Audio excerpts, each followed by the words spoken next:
Hello everyone. I'm going to be working example problem 5.4 in the book on page 229, chapter 5.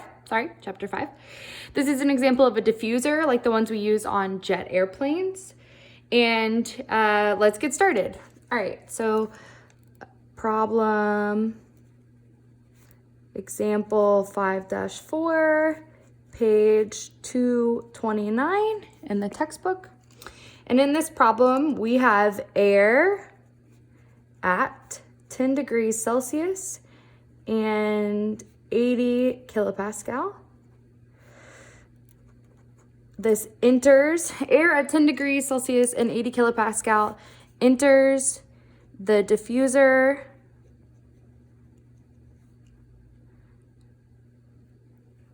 of a jet engine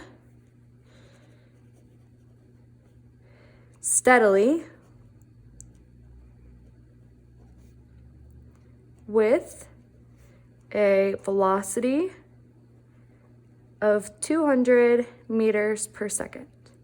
The inlet cross-sectional area is 0.4 meters squared. We want to determine first the mass flow rate of air, and second, the temperature of air leaving the diffuser.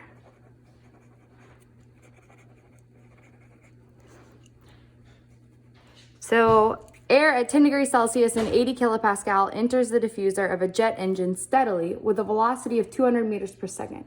The inlet cross-sectional area is 0.4 meters squared.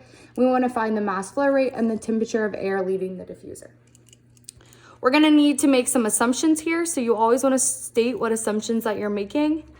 And if any of them are kind of weird assumptions, you want to make sure that you're justifying why you're making them. But for this problem, we're going to say that we're not really concerned about potential energy. We aren't relying on a height gradient or anything similar. The purpose of the diffuser is that the velocity at the exit is way smaller than the velocity of the inlet. That is the definition of a diffuser. That's why we use diffusers. So the air that's coming in is at a certain higher velocity, much higher than the air that's coming out. That's the intentional design of a diffuser, to diffuse that velocity. So we can make this assumption where the velocity coming out of the exit relative to the velocity of the inlet is negligible. We can assume it's about 0. We also are not going to be concerned about heat transfer in diffusers, nor any work. So we're not looking at the incorporation of an engine in this, any sort of system, like cycle system. We'll look at that in chapter 6. So those are the assumptions I believe we can make for this problem. Let's see what sort of things we want to look up in the table. So we know that this is air. So we're not going to use table A4 or A5 because those are water tables, steam tables. We're going to be using table A17, which is our table for air. So this is table A17.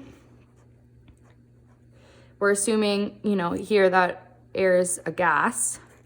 It's not really an assumption. So looking at table A17 in the back of the book, we can see here that we have our temperature and then enthalpies, pressure, internal energy, specific volume, and entropy. And for this problem, we don't really know exactly what we're gonna need, but we're given temperature, 10 degrees C, and we're given pressure, 80 degrees kilopascal. So here we're gonna find our temperature of 10 degrees C in terms of Kelvin, which would be 273 degrees Kelvin plus 10 would give us 283 degrees Kelvin.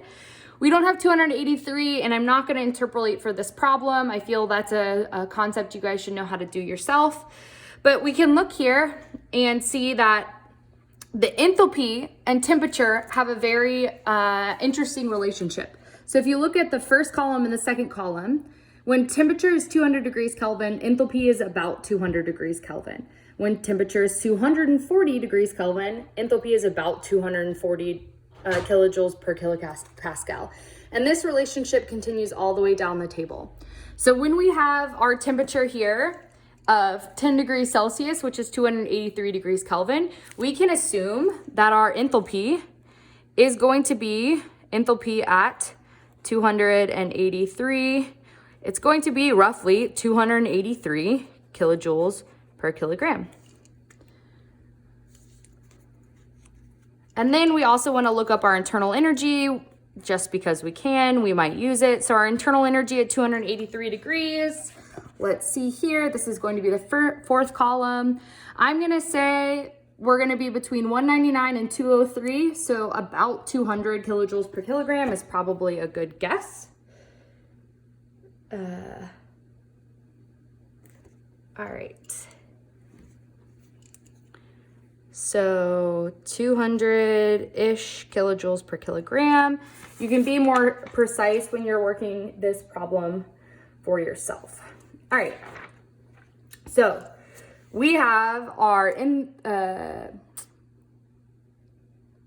and internal energy for the problem. We also are going to need another bit of information about air, and this is going to come from table A1. And this is going to be our gas constant. So if you remember, table A1 is properties of various substances. So molar mass, gas content, and critical point properties. We used this a lot for when we were doing generalized compressibility charts, similar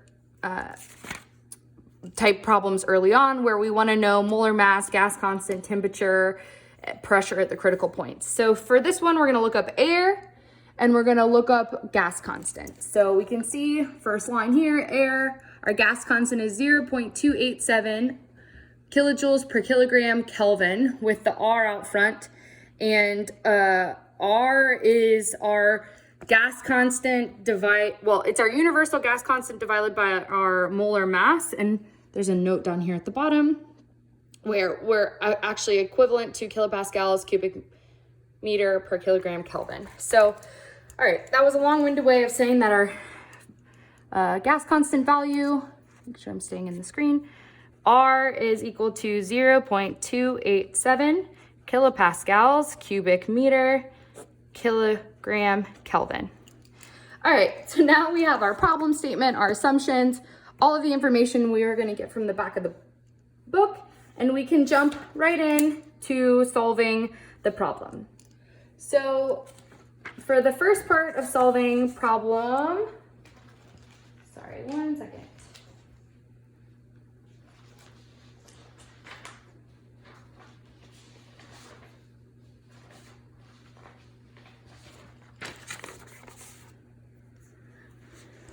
All right, I'm gonna put this over here. So for part A of this problem, we are looking for the mass transfer rate of air.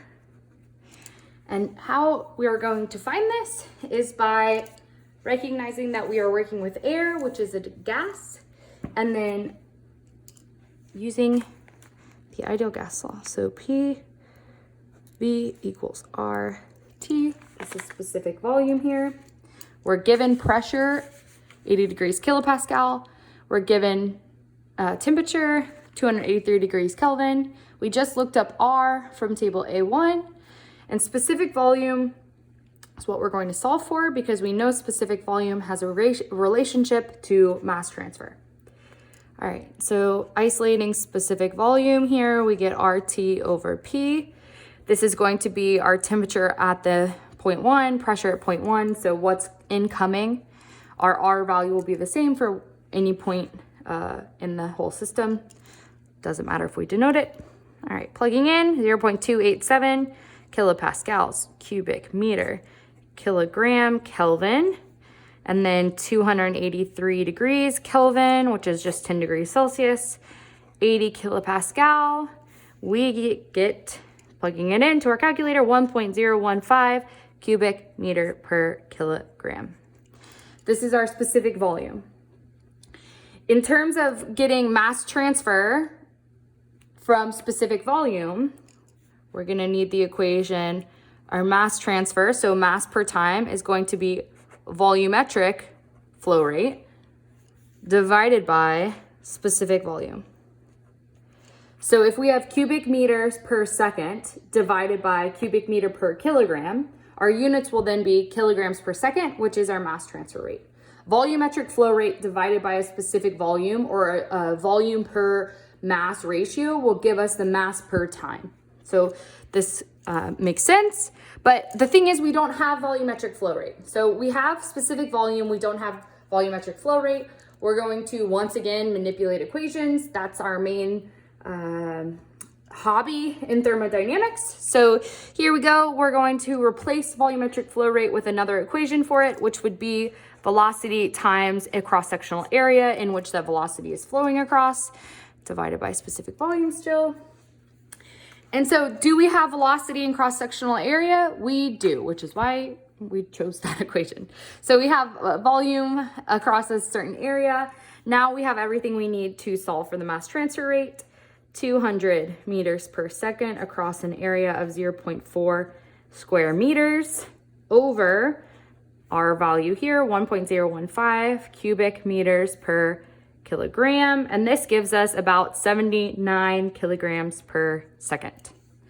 So our mass transfer rate is 79 kilograms per second, moving a lot of air across there. Sorry, that sound was me giving my cute dog a kiss. Hi, babe. All right.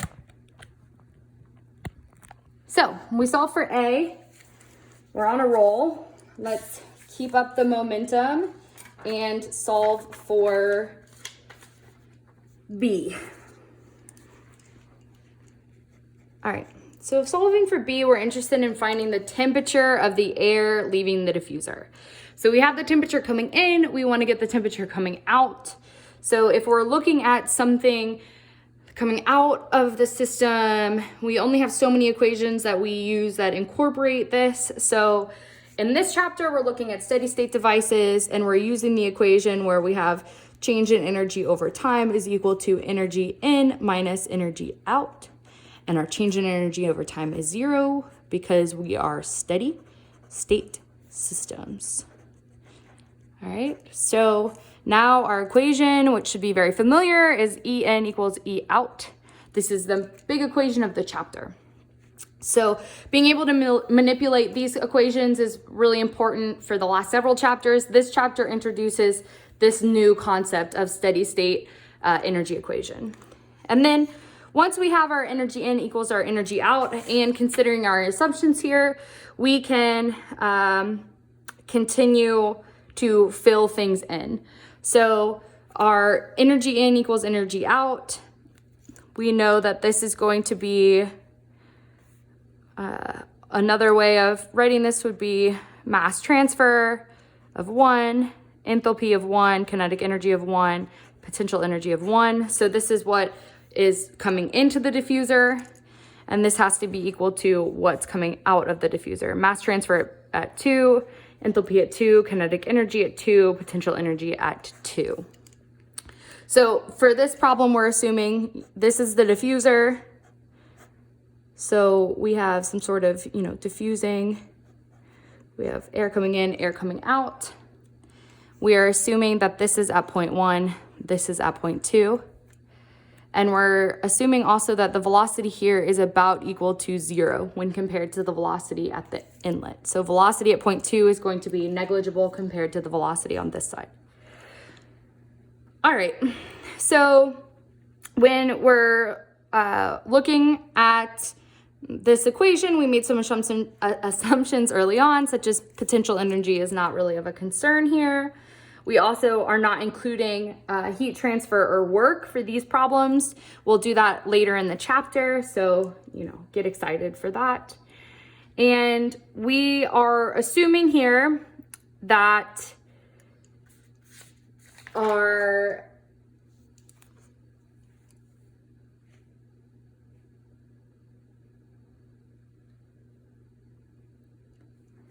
when we're looking at these mass transfer rates here, since this is a steady system, we are assuming that our mass transfer rate at point 1 is going to be equal to our mass transfer rate at point 2. And we can just call these as our mass transfer rate. So we have the same rate of mass transfer coming in as we do coming out. And this is the definition of a steady state system. So our change in mass over time is equal to 0. So similar concept to what we're doing up here, our mass transfer rate is staying the same. We are actually looking at these as energy transfer rates. So energy overall and then energy per time. Technically we're looking per time here, so you could put a dot over here. All right, so since we have mass transfer on both sides, if we divide at both sides by a mass transfer rate, we're gonna get something like H1 plus enthalpy at point 1, kinetic energy at point 1 is equal to enthalpy at point 2 plus kinetic energy at point 2. And for this problem, when looking at the diffuser like this, we are assuming that the kinetic energy here is 0 because the velocity here is 0. So we're assuming that this is 0 because the velocity at point 2 is about 0. It's negligible compared to this kinetic energy term over here and the velocity at the inlet. So therefore we have our enthalpy at point 2 is equal to our enthalpy at point 1 plus our kinetic energy. We have our enthalpy at point 1 because we looked it up in a table. Kinetic energy we can find because we have the incoming velocity. So if we look here and plug in values, we have 283 kilojoules per kilogram plus 1/2 200 meters per second squared equals H2. Solving for this, H2 is going to be equal to about 305 kilojoules per kilogram.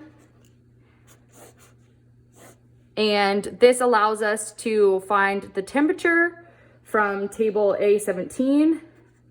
But if you recall, enthalpy and temperature and table A17 have almost a one-to-one relationship. So I'm going to assume that it's about 305 degrees. All right, so if we find our enthalpy, which is our second column here, at 305 degrees, 305 kilojoules per kilogram, we're at 305 degrees, roughly.